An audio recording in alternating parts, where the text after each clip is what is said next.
आज हम पढ़ेंगे एक्सक्रीटरी ऑर्गन इन अमीबा। ठीक है जी। अब अमीबा क्या है हमारे पास, हम यहाँ पे लिख लेते हैं। अमीबा जो है हमारे पास ये यूनिसेलुलर ऑर्गेनिज्म है। ठीक है जी।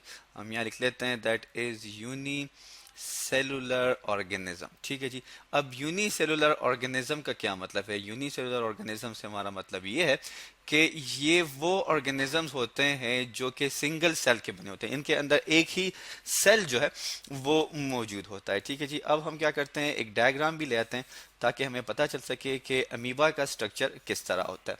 ये हमारे पास ये एक डायग्राम आ गई, आप इस डायग्राम में देख सकते हैं।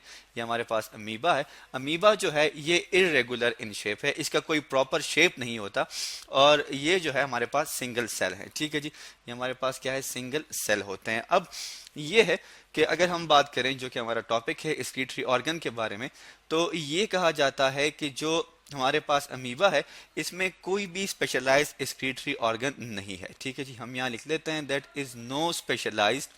ठीक है, दैट इज स्पेशलाइज्ड मतलब ये है कि कोई भी खास या कोई भी मखसूस इसमें स्पेशलाइज्ड ऑर्गन मौजूद नहीं है। जैसे कि हमारे पास किडनीज होते हैं एक्सक्रीटरी प्रोडक्ट बनाने के लिए, इस तरह अमीबा के अंदर कोई भी जो है ऑर्गन मौजूद नहीं है। क्यों? क्योंकि ये सिंगल सेल है और हम ये कहते हैं कि जो सिंगल सेल होते हैं वो सिंपल ऑर्गेनिजम्स होते हैं। ठीक है जी।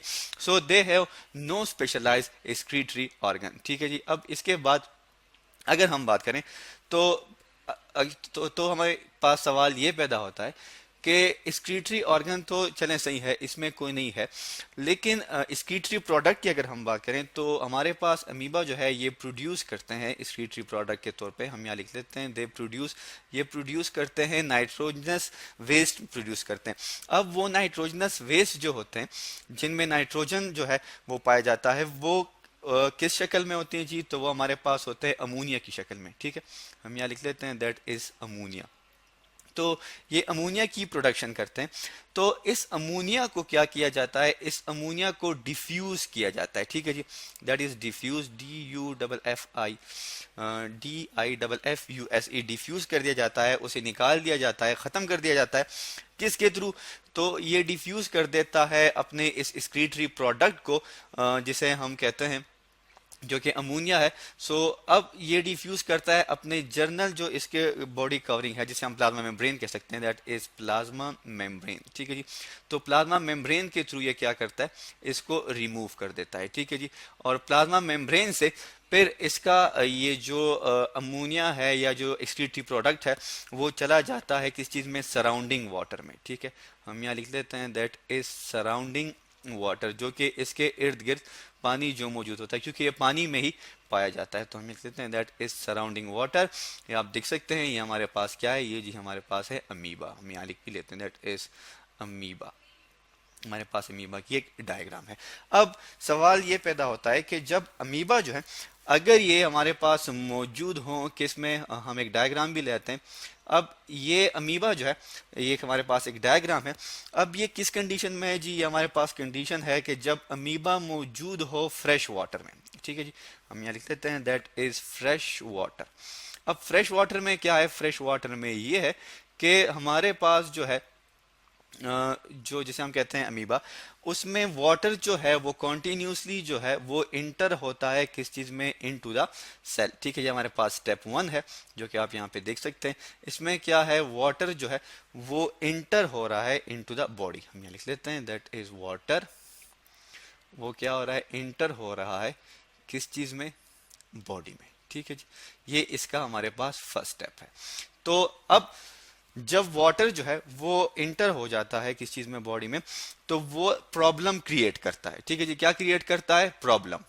अब वो प्रॉब्लम जो है उससे क्या है, वो प्रॉब्लम ये है कि वो वाटर क्या करता है, वो ऑस्मोसिस के थ्रू, ये आप जैसे आप देख सकते हैं, ये इसकी प्लाज्मा मेम्ब्रेन है, ये ऑस्मोसिस के थ्रू पानी जो है ये इंटर हो रहा है। ठीक है जी। किस चीज में, इनटू द अमीबा। अब प्रॉब्लम क्या है? प्रॉब्लम ये है कि जब बहुत सारा पानी इसमें इंटर हो जाएगा तो इसके ब्रस्ट होने के चांसेस बढ़ जाते हैं।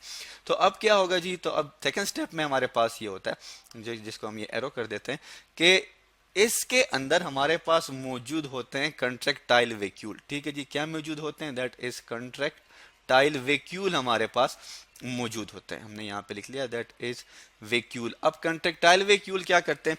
कंट्रैक्टाइल वैक्यूल जो है वो इस वाटर के कंटेंट को रेगुलेट करते हैं किस चीज में, अमीबा के इस बॉडी में। ठीक है जी। अब इससे जो है क्या होगा, इससे ये होगा कि चूंकि ये वैक्यूल जो है ये एक सेक लाइक स्ट्रक्चर होता है। ठीक है जी। क्या होता है, सेक लाइक स्ट्रक्चर होता है। हम यहाँ लिख लेते हैं that is sac like structure होता है। ठीक है जी। STRUCTURE। तो ये क्या करता है, ये इस एक्सेस वाटर को एब्जॉर्ब कर लेता है। अब जब ये एक्सेस वाटर को एब्जॉर्ब कर लेता है तो थर्ड स्टेप में हमारे पास क्या होगा जी, थर्ड स्टेप में हमारे पास ये है कि इसको हम डार्क कलर से कर लेते हैं। ठीक है जी। ये अब थर्ड स्टेप में हमारे पास क्या है, थर्ड स्टेप में हमारे पास ये है कि इस वैक्यूल का जो साइज है वो इंक्रीज हो जाता है। ठीक है, क्या हो जाता है, इंक्रीज हो जाता है, बढ़ जाता है, स्वोलन हो जाता है, जस्ट लाइक अ बलून। हम लिख लेते हैं कि कॉन्ट्रैक्टाइल वैक्यूल जो है दैट इज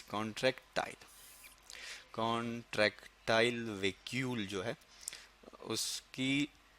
उसका जो साइज है वो इंक्रीज हो जाएगा। ठीक है जी, साइज इंक्रीज हो गया।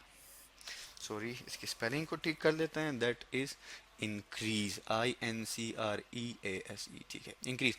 अब क्या होगा जी, अब ये होगा कि जब इसका ये साइज इंक्रीज हो जाता है तो जैसे कि आप देख सकते हैं तो ये मूव करना शुरू कर देता है टूवर्ड्स द प्लाज्मा मेम्ब्रेन। ठीक है जी। यहाँ पे आप उस स्टेप में हमारे पास क्या होगा, कंट्रैक्टाइल वैक्यूल क्या करेगा, मूव करेगा किधर, टूवर्ड्स प्लाज्मा मेम्ब्रेन। ठीक है जी, प्लाज्मा मेम्ब्रेन की तरफ वो मूव करना शुरू कर देगा। ठीक है जी, जब वो प्लाज्मा मेम्ब्रेन की तरफ मूव करना शुरू कर देगा तो वहां पे वो क्या करता है, वो ब्रस्ट कर देता है, जैसे कि आप स्टेप 5 में देख सकते हैं कि कंट्रैक्टाइल वैक्यूल को अब मैं CV से लिख देता हूं। ठीक है जी, CV stand for contractile vacuole. ठीक है जी। अब क्या होगा, कंट्रैक्टाइल वैक्यूल वो क्या होगा, वो सडनली ब्रस्ट हो जाएगा। ठीक है जी, that is sudden, SUDD, spelling ठीक लेते हैं, दैट इज SUDDENLY, सडन। ठीक है, सडनली क्या करेगा, ब्रस्ट करेगा, पट जाएगा। ठीक है जी, जब वो पट जाएगा तो जो वाटर है वो बाहर की तरफ रिलीज कर लेगा। ठीक है जी, क्या कर लेगा, उस वाटर को वो बाहर की तरफ रिलीज कर लेगा। और फिर हम ये कहते हैं कि ये कंट्रैक्टाइल वैक्यूल जो है हमारे पास, ये क्या करता है, ये मेंटेन रखता है किस चीज को, इस कंप्लीट प्रोसेस को। अब उस प्रोसेस का नाम क्या है, तो जी इस प्रोसेस को हम नाम देते हैं that is osmo regulation. That is osmo regulation. Osmo regulation के प्रोसेस के थ्रू कंट्रैक्टाइल वैक्यूल जो है ये क्या करता है, ये मेंटेन रखता है इस अमीबा के शेप को। तो आज हमने पढ़ा किस चीज के बारे में, आज हमने पढ़ा that is excretory organ in amoeba, कि अमीबा जो है उसके अंदर कोई स्पेशलाइज्ड एक्सक्रीटरी ऑर्गन नहीं है और वो किस तरह अपने बॉडी में एक्सेस अमाउंट ऑफ वाटर को रेगुलेट करता है। तो आज हमने एक्सक्रीटरी ऑर्गन इन अमीबा के बारे में पढ़ा।